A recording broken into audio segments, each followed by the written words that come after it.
Okay, so this is the audience. Okay.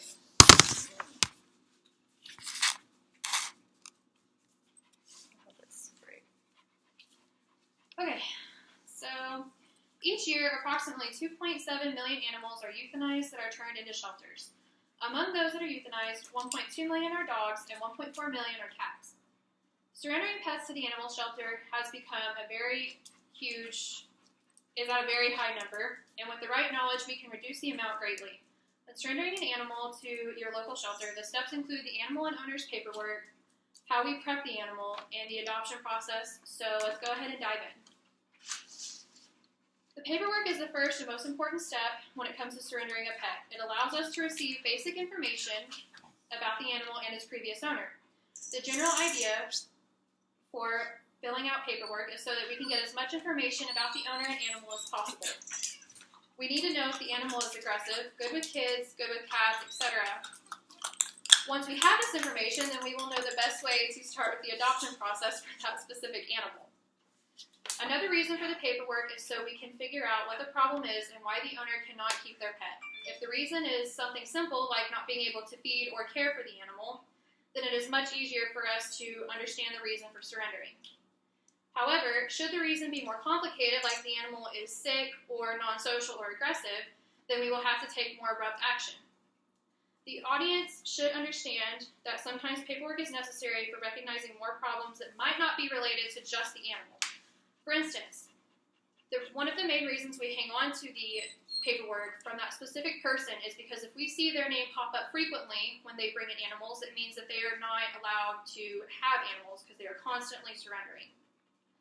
Now that we've talked about the paperwork, now we're going to discuss prepping the animal. Now that we have the proper information about the animal and what they get along with, we can begin the prepping process. This process includes giving proper vaccinations to the animal as needed, bathing them, and setting up their new kennel space so that they are comfortable in the transition. Along with the paperwork, we ask the owners to give us any information on the animal shot records. That way we know what vaccinations are current or not. This way we don't give two vaccinations that have already been given and they don't overlap. Now that we know what vaccinations have already been given to the animal, we can now begin our prep process. If they haven't had any of their regular shots, then they will receive their rabies, distemper, parvo, boosters, and etc. Once they have been properly medicated, we bathe the animal to get rid of any fleas or ticks that might come into our shelter. Since we have a high number of animals, we do not want this to spread throughout our shelter. Lastly, we set up their new kennel with a brand new bed, fresh food and water, blankets, and toys so the animal can feel as comfortable as possible. Any animals that come into our shelter that are aggressive or scared can become a very big problem when it comes to adopting them. Vaccinating our animals is extremely important because once they are exposed to the other animals, then there is no turning back if they are sick or have something that can be passed on throughout the shelter. Now that we've discussed the paperwork and prepping the animal, let's discuss the adoption process. Now that the animal has had their paperwork done properly and has been prepped, we can now begin the adoption process for the animal and get them out as quickly as possible. This includes taking a picture of the animal once it has been cleaned, posting it on our website, and contacting local rescues about this specific animal.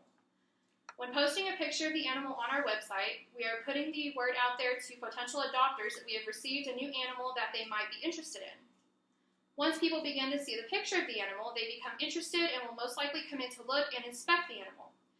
When they are looking at the animal, we bring them outside into a playpen so they can see how the dog's personality is and get to know the dog that they are interested in. We greatly encourage people that come in to adopt to bring in any dog that they have already in their house so that they can become acquainted and do not have any behavior problems within both animals. Generally, if they decide that they want the animal, then we begin the application process. This includes the adopter filling out an adoption application, which gives us all of their information and where the animal will be and how long it will be alone in the house, and etc. Once this is done, we copy the paperwork so that the adopter gets a copy and we, the shelter, also receive a copy. If the animal that they are choosing is already spayed or neutered, then the adoption fee is only $65. However, if they need to be spayed or neutered, then they are $150. This means that once we get the $150, we take the animal to the veterinarian office and have them fixed that evening, and they are allowed to pick their new animal up the next day. This covers the spay and neuter fee, first round of shots, rabies, microchip, and adoption fee. Lastly, if the animal needs to be fixed, then we take it to the local vet's office that afternoon, and the new owners can pick it up the next day. I repeated that, sorry. This way we can positively make sure that the animal is being fixed. We are by law to make sure that no animal can leave our grounds without being fixed. If the animal was already fixed, then they are ready to leave the shelter with their new forever family and does not have to go to the vet until their next round of shots are due. I want you guys to understand that not only is getting a dog a huge responsibility, but if you're going to take the time to have a pet, why not save a life and adopt one from the local shelter? It is so much more rewarding knowing that instead of buying one from a breeder, you are actually making a lifelong commitment and making a lifelong friend, and you're also saving a life. So why not show them that their lives matter too? The horrible reality is that not every animal that comes into our shelter gets to leave it. So now that you have learned what the steps are to surrendering a pet, now we can work on hopefully saving more lives and not having people return their animals to the shelter.